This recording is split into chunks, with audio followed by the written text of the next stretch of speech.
Fala galera, meu nome é Rui Barbosa e hoje no canal Vai Lá e Faz vamos conversar com Marlene Marchiori. Vamos falar sobre a importância do profissional estar em constante atualização. Confere aí, se inscreva no canal, curte e compartilhe esse vídeo.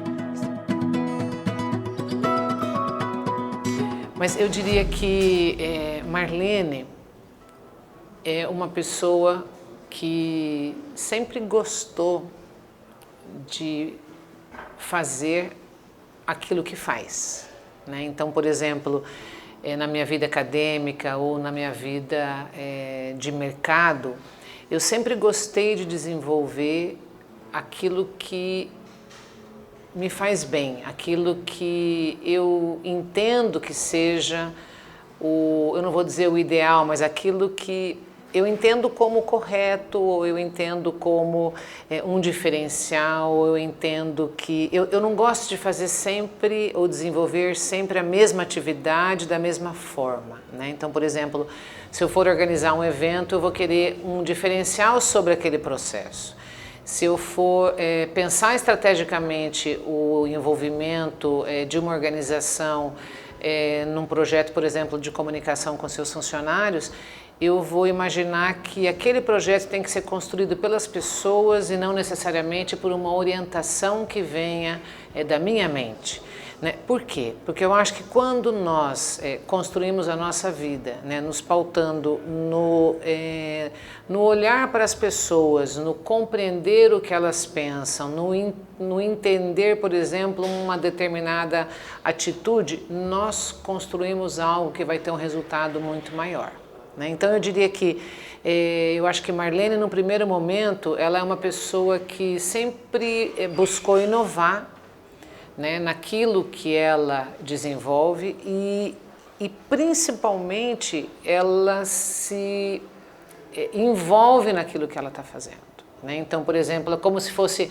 a minha alma no desenvolvimento daquela atividade. Na minha vida acadêmica, eu sempre fui uma professora exigente, claro, com certeza, mas que sempre procurou fazer valer aquele momento. Era algo que sempre eu falava para os meus alunos, sabe, na área de graduação. Hoje eu não dou mais aula em graduação, mas eu dei 30 anos de aula em graduação, na graduação, melhor dizendo, e o que eu fazia era exatamente isso. Olha, gente, tem que valer esse momento que nós estamos aqui.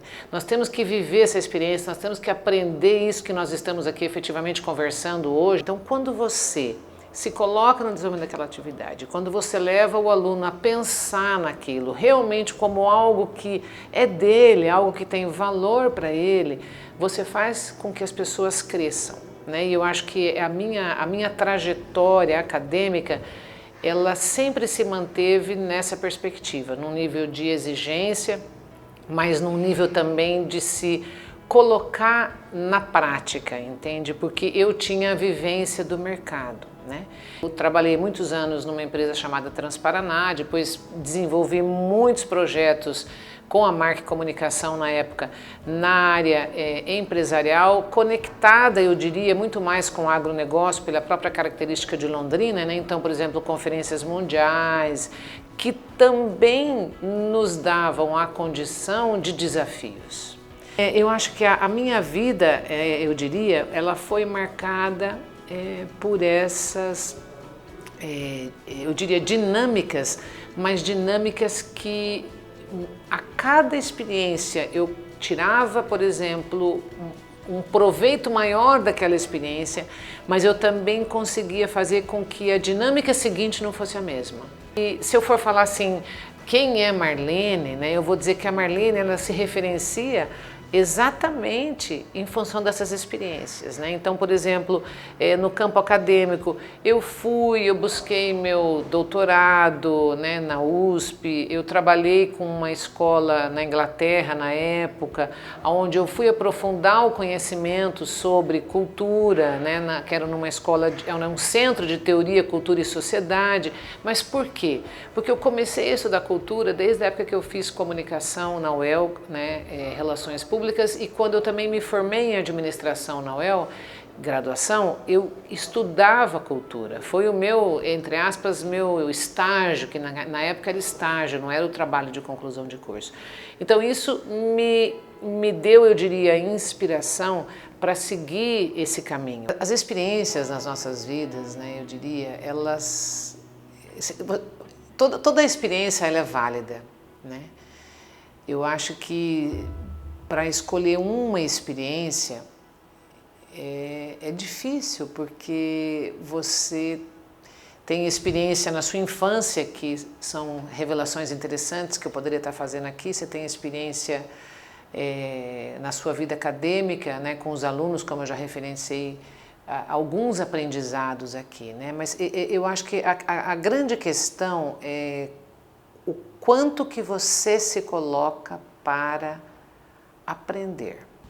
Eu acho que a maior experiência minha é essa, sabe? É você ter, eu diria, humildade naquilo que você já detém em termos de conhecimento, porque eu acho que a experiência da humildade, ela te faz um profissional melhor, sabe? Por quê?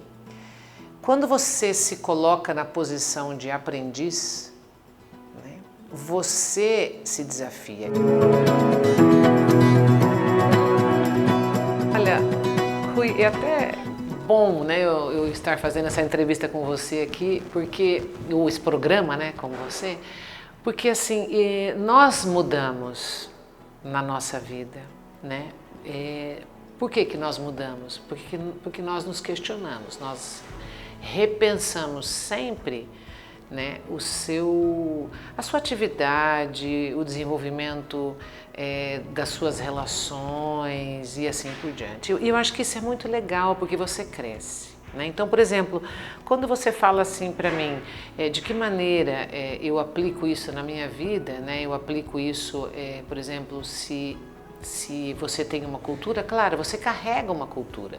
Você foi educado, né, na sua família. Claro que existem personalidades completamente diferentes. O meu irmão, a minha irmã e eu, e os outros irmãos, por exemplo, né, numa família, o seu pai ou a sua mãe, cada um carrega. E você aprende a conviver.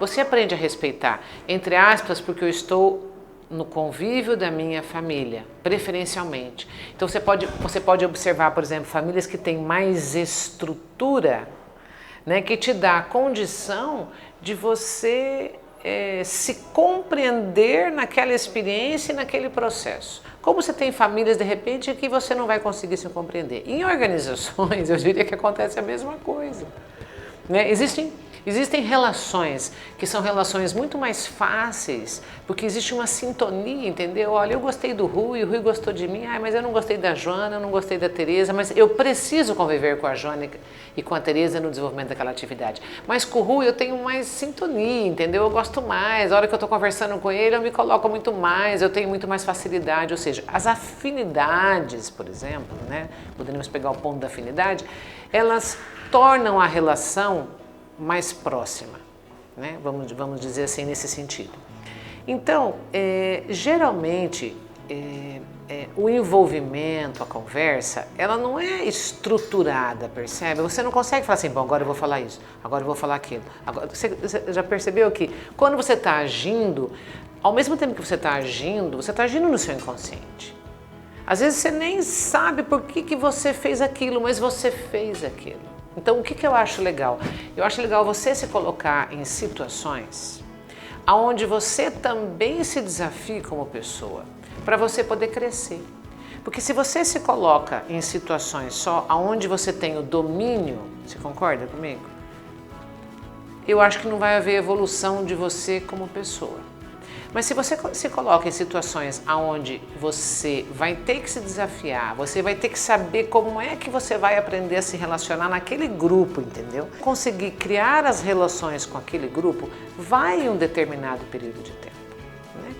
E eu acho que é exatamente nesse processo que você vai aprendendo a se reconhecer Olha que coisa, você se reconhece. É diferente de eu estar só olhando para os outros, entende? Eu preciso me reconhecer naquele grupo, porque se eu não me reconhecer naquele grupo, eu não vou ser ninguém naquele grupo. Eu não vou contribuir com aquele grupo, eu não vou fazer sentido, eu vou ser um ser presente e ausente. Existem várias pessoas que são assim. Só que hoje, você ser um ser ausente, presente, você também vai se sentir frustrado, percebe? Porque nós estamos buscando satisfação tanto pessoal quanto profissional no trabalho. Nós não estamos, inclusive as pesquisas revelam isso, o Daft é um autor que fala sobre isso, nós não estamos mais só buscando satisfação profissional. Então, veja, se eu tenho uma determinada cultura, que eu carrego isso, concorda? Minha família, voltando aí, eu estou indo compartilhar com um grupo que não é da esfera de convívio natural. Eu preciso primeiro me reconhecer naquele grupo. E para eu fazer isso, eu necessariamente preciso começar a conviver com ele e aprender a conviver com ele. E isso vai fazer com que eu mantenha alguns comportamentos e modifique outros comportamentos. Quando eu modifico o meu comportamento, eu saio do meu inconsciente, porque o sujeito age praticamente de uma forma natural, espontânea. Eu saio do meu inconsciente, eu reflito sobre esse processo, eu reaprendo, eu repenso ele e daí eu dou um start de novo, percebe? E aí ele se torna inconsciente, aí eu aprendo a conviver com aquele grupo, tal, etc. Então,